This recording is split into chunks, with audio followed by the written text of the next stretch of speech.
बिस्मिल्लाहिर्रहमानिर्रहीम। अस्सलाम वालेकुम। एक बूढ़ा आदमी कांच के बर्तनों का बड़ा सा टोकरा सर पे उठाए शहर बेचने के लिए जा रहा था।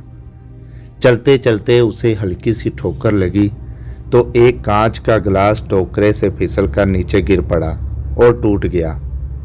बूढ़ा आदमी अपनी उसी रफ्तार से चलता रहा जैसे कुछ हुआ ही ना हो।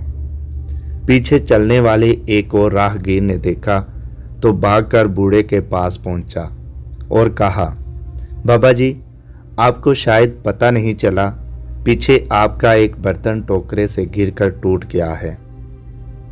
बूढ़ा अपनी रफ्तार कम किए बगैर बोला, बेटा, मुझे मालूम है।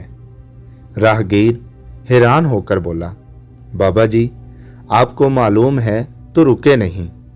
बूढ़ा, बेटा, जो चीज गिरकर टूट गई उसके लिए अब रुकना बेकार है। बिलफर्ज मैं अगर रुक जाता, टोकरा जमीन पर रखता, उस टूटी चीज को जो अब जुड़ नहीं सकती उसको उठाकर देखता, अफसोस करता। फिर टोकरा उठाकर सर पे रखता तो मैं अपना टाइम भी खराब करता। टोकरा रखने और उठाने में कोई और नुकसान भी कर लेता और शहर में जो कारोबार करना था, अफसोस और तासुफ के बास वो भी खराब करता। बेटा, मैंने टूटे गिलास को वहीं छोड़कर अपना बहुत कुछ बचा लिया है।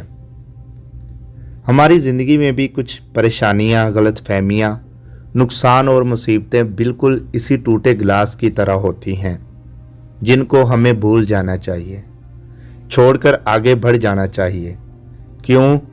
क्योंकि ये वो बोझ होते हैं जो आपकी रफ्तार कम कर देते हैं, आपकी मुशक्क़त बढ़ा देते हैं, आपके लिए नई मुसीबतें और परेशानियां घेर लाते हैं, आपसे मुस्कुराहटें छीन लेते हैं, आगे बढ़ने का हौसला और चाहत ख़त्म कर डालते हैं। इसलिए अपनी परेशानियों, मुसीबतों और नुकसानात को भूलना सीखें और आगे बढ़ जाएं।